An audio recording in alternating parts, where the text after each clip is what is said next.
AIDS stage भनेको एचआइभीको अन्तिम र सबैभन्दा खतरनाक अवस्था। तर यो पुग्नु पर्दैन। सुन्नुहोस् कसरी। पहिला बुझौँ एड्स के हो। एड्स स्टेज हो जब CD4 काउन्ट 200 भन्दा कम झर्छ, हाम्रो शरीरको इम्युनिटी सिस्टम लगभग सिद्धिन्छ। यसको परिणाम के हुन्छ भने सामान्य रोगहरू पनि जानलेवा बन्छ। अब कुरा गरौँ कस्ता रोगहरू आक्रमण गर्छ त। टिबी, क्षय रोग, यसले हाम्रो फोक्सोलाई नष्ट गर्छ। निमोनिया, सास फेर्न गाह्रो गर्छ र निरन्तर झाडा पखाला हाम्रो शरीरलाई कमजोर बनाइरहेको हुन्छ।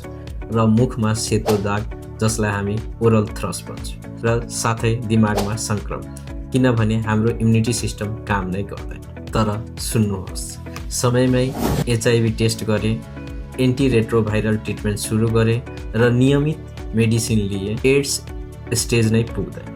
CD4 काउन्ट बढ्छ र नर्मल लाइफ बाँच्न सकिन्छ। याद राख्नुहोस्, एड्स अन्त्य होइन, ढिला उपचारको परिणाम।